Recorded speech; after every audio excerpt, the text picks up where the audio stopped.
Thank you for coming. This is the day that we have been waiting for.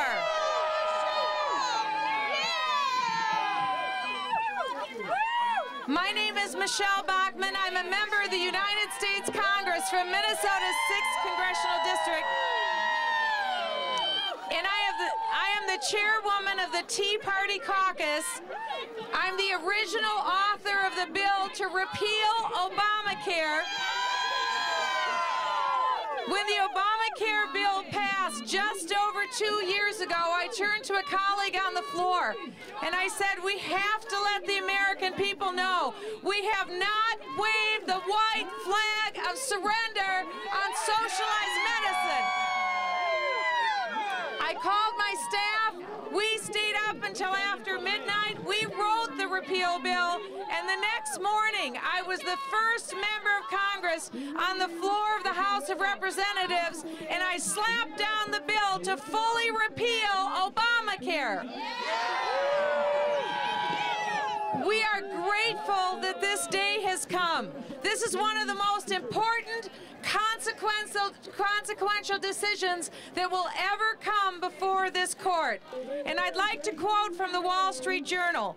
They said the powers that the Obama administration is claiming change the structure of the American government as it has existed for 225 years. It is not an exaggeration to say that the Supreme Court's answers may constitute a hinge in the history of American liberty and limited enumerated government. The justices must decide if those principles mean something. We believe that the Constitution means something. We believe that the action that the Congress took was at its very basis unconstitutional, and we are calling on the court today to declare this law unconstitutional. Among other things, Obamacare is the greatest expansion of federal power in the history of the country. It will create the largest entitlement program that the country has ever seen. At its beginning and opening stage, it will be 2 new entitlement programs that will cost over $1 trillion. One lie after another was said to pass this bill. We were told that health care costs would drop dramatically. President Obama said that every household in the United States would save over $2,500. Just the opposite has happened. Health care costs have spiked. We also know that physicians are already planning to leave the profession.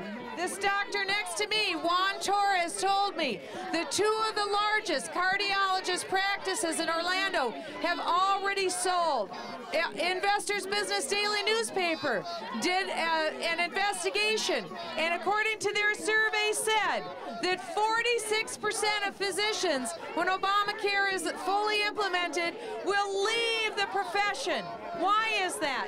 It's because government is taking away not only from doctors, but from individuals the right to determine their health care and their future.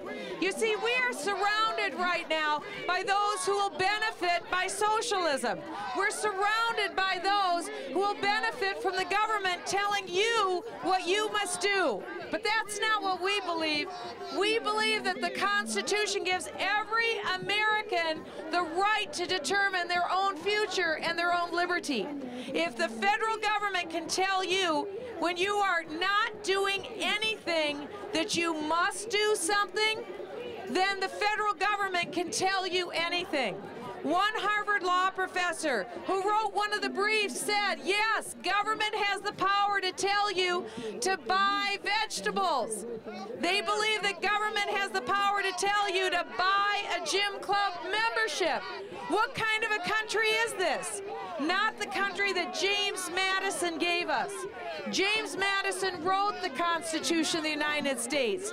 He knew that we as Americans fought and bled and died to have a country that would respect our individual liberties. It was 2 years ago, last Friday, when President Obama signed the law into its current state. when the law passed 2 years ago, I stood in that building, and I stood in the stairwell of the East Grand Staircase. There's a remarkable painting that's there that every school child in America is well acquainted with. It was painted by Howard Chandler Christie. It's in the East Staircase of the Grand Hall. And many of you, if you've seen that staircase, you see the founders. Almost half of their faces look at the person who's looking at the painting. One remarkable face is that of Benjamin Franklin. He is looking at the person who is looking at the painting. That night, when Congress was taking the fateful vote on Obamacare, I stood up on the second floor and I looked down at that painting. And what I saw were half of the faces of the founders looking at me. It was a seminal moment for me. It was almost as though the founders were saying, look at what we have given you. Look at what we fought for. Look at what we died for. Look at our fortunes that we gave up for you. Now this is your chance and your opportunity. Will you keep what we gave you, or will you let it go? It's a moment I will never forget. And it's the moment that impelled me to write the bill to repeal Obamacare. 2 years later, this bill has not united our country. It's divided us more than ever. Look around you. We are divided as a country, not united. We need to unite around the most sacred documents that we have been given: the Declaration of Independence, the Constitution of the United States, and the Bill of Rights. And we will, and we are. We are here united to stand, as Ben Franklin said, to stand for a republic, because we are here to declare we are capable of keeping it, and we will not end until we unite around the enervating principles, the animating principles that gave us our republic. We will stand, and we will fight, and we will unite, and we will repeal Obamacare.